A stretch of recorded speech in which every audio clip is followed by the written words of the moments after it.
வந்து அவனுக்கு கொடுத்துட்டான். சரி. இந்த திருவிழா போய் கொடுத்துட்டான். சரி. மேத்தோட வந்து அவன் கொடுத்துட்டான். சரி. அந்த கீத்தோட வந்து அவனுக்கு கொடுத்துட்டான். சரி. அதுக்கப்புறம் வந்து அந்த ஓடத்தோட வந்து அவனுக்கு கொடுத்துட்டான். சரி. அவன் கொடுத்துட்டியான்றியே பேரை சொல்லு.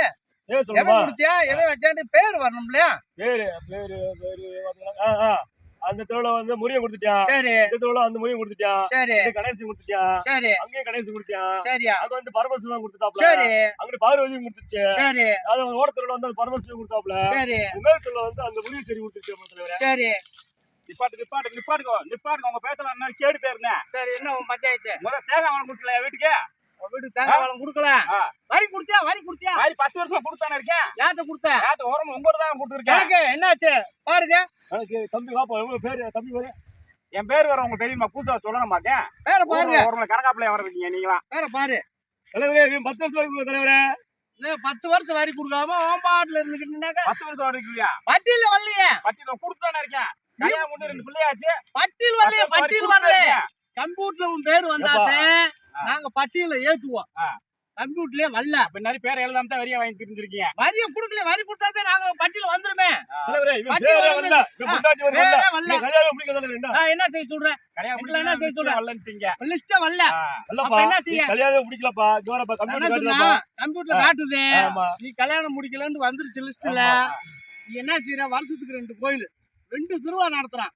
2 திருவிழாக்கு பைத்திரண்டா 20,000 ரூபாய். உனக்கு ஃபைன் 2000 ரூபாய்.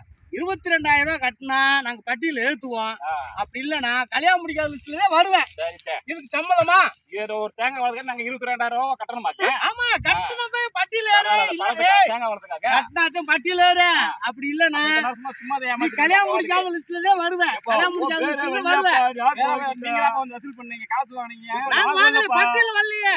கம்ப்யூட்டர்ல கம்ப்யூட்டர்ல காட்டலையே. நாங்க கம்ப்யூட்டர்ல ஏத்தி வச்சிருக்கோம். கம்ப்யூட்டர்ல காட்டலையே. கம்ப்யூட்டர்ல தான் நாங்க பாக்குறோம். 15 வருஷமா கம்ப்யூட்டர்ல ஏத்திக்கிறேன். ஆமா. உன் பேரு வந்து இது வரைக்கும் பதிவாவே இல்ல. அப்ப பேரு உங்க அம்மா வந்து இருக்கு. ஆமா. இப்ப என்ன செய்யற? நீ கல்யாணம் முடிச்சு சொல்ற. ஆனா வரியே கொடுக்கல. 2 வருஷத்துக்கு 2 கோயில அதுல ஒரு 500 இன்னும் 500 20,000 1000 ஃபைன் தலைவரே. இது கொஞ்ச நேரம் அதான் 22,000 கட்டிட்டு நீ எங்க இதுல சேர்ந்துக்க. ரொம்ப ஓவர் போற. பட்டியல சேர்ந்துக்க. 22,000 கட்டிட்டு அந்த பணம் தாங்க நான் வாங்க. ஏய் என்ன இப்படி பேசிக்கிருக்க? சாமியுடைய பிரசாதம் தெரியுமா? ஒரு கனி கொடுத்தாங்க. அங்க சாமியே கொடுத்த மாதிரி நினைச்சுக்க. 22,000 ரூபாய் ஃபைனை கட்டிட்டுனாக்க எங்க பட்டியல சேர்த்துக்குருவோம். இல்லன்னா கல்யாணம் முடிக்காத லிஸ்ட்லயே வருவேன். கல்யாணம் முடிச்ச லிஸ்ட்ல வர மாட்டேன். என்ன சொல்ற? போய் உங்க வீட்டுல பேசி 22,000 ரூபாய் வாங்கிட்டு வாங்க. வந்து எங்க பட்டியல சேர்த்துக்குங்க. அவ்வளவுதான் எங்களுக்கு தெரிஞ்சது. அதை விட்டு தேங்காய் வளம் கொடுக்கல, நீ வரி கொடுக்கல அப்படி எங்கிட்ட பஞ்சாயத்து பண்ணக்கூடாது. பண்ண முடியும். எங்கிட்ட பண்ணோம் நாங்க வரலையே. நான் பொறுப்பா சொல்லுங்க என்ன செய்யணும் சொல்லுங்க. 22,000 ரூபாய் ஒன்லி ஃபைன். 2,000 ரூபாய் ஃபைனு, 20,000 ரூபாய் வரி. இத கட்டிட்டாக்க உடனே நாங்க பட்டியல சேர்த்துக்கிறோம். அப்படி இல்லன்னா சேர்க்க முடியாது. கல்யாணம் முடிக்காத லிஸ்ட்ல தான் வரும். கல்யாணம் முடிச்ச லிஸ்ட்ல வராது. என்ன சொல்றீங்க?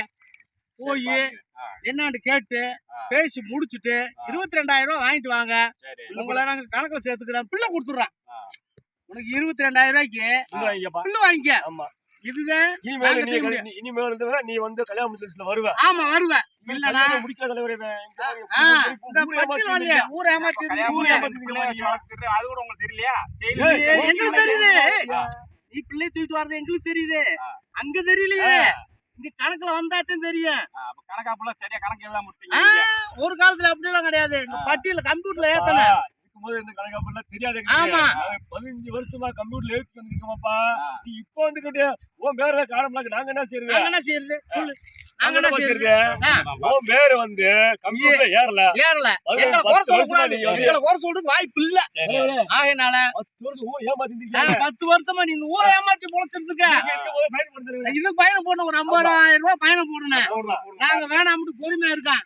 நீ போய் வீட்டுல கேட்டு வந்து இங்க வர 22,000 ரூபாய் உனக்கு பயன். 22,000 கட்டணும் நானே. 22,000 ரூபாய் கட்டிட்டு வாங்கிக்குவோம். விபதி வாங்கிக்க. ஆமா காது ஊத்துக்கோ கல்யாணத்துக்கோ அப்பதான் நாங்க வருவோம். இல்லன்னா நாங்க வரமாட்டோம். போய்க்காரு பாத்துக்கிறோம்ன்றதெல்லாம் இருக்கக்கூடாது. ஆமா என்ன ஒரு நிமிஷம் வாயா. 2 நாள் உனக்கு டயம். 2 நாள்ல வந்து பணத்தை கட்டலண்டா ஆ. உடனே உரம் மாதிரில சேர்க்கப்படாது. சரி. பேர்ல இருந்து நீக்கப்படும். ஆ. இன்னையில இருந்து உனக்கு ஆ. வர மாதிரி சம்மந்தம் இல்ல.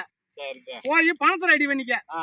போ படக்குன்னு போ. சரி சரி. போய் பணத்தை ரெடி பண்ணிக்க. ஆ, போ போ ஆ, ஆ. கிளம்பிக்காரு. சரி பாத்துக்கிறேன். நாங்க முக்கியமான இப்ப வரவு செலவு பாத்துக்கிறோம். போய் ஆமா தலைவரே, இப்படி பையன் நிறைய இருக்காங்க தலைவரே. ஊரை ஏமாத்தி எத்தனை வருஷமா? 10 வருஷமா ஒரு 2 பிள்ளை பெத்து ஆளோட ஆளோட குட்டியோட வந்துகிட்டு கோயில் வந்துகிட்டு, கும்பிட்டுக்கிட்டு ஆ, நீ அவசியம் பண்ணிட்டு போயிருக்க. போயிருக்கியா? உன் மேல தப்பு. ஆமா. போயிட்டு வா, ஓடி போ. தலைவரே, நேத்து போன வருஷம் பாத்தீங்களாவே தீச்சிட்டு எடுத்து ஆடிக்கிறீங்க. பாத்தியா அதெல்லாம் பாத்தியா? வரி கொடுக்காம தீச்சிட்டு எடுத்து இதெல்லாம் ஆடிக்கிறீங்க. நல்லா இல்ல. ஆ. இப்ப அவன் இப்படிலாம் ஊர்ல நம்ம இருக்காங்க. இன்னும் ஒரு 5000 ரூபாய் சேர்த்து பயணம் போட்டுருக்கணும். அவன் கரெக்டா நம்ம பயன் போடுவான். அவன் வந்து செஞ்ச தப்புக்கு தண்டனை அனுபவிச்சான். ரைட். பயன் கொடுத்தாங்க. அப்பதான் அவன் வந்து வீட்டுல ஏத்துனா மட்டும்தான் அடுத்து அவனுக்கு வந்து தெரியும். பண்ணது நம்ம நிர்வாகம் சரியா இருக்கு. அப்படி இருந்தாத்தே நம்ம இனிமேல வருங்காலத்துல சரியா வரேன் கொண்டு போக முடியும். அப்படி சொல்லுங்க. அதேதான்.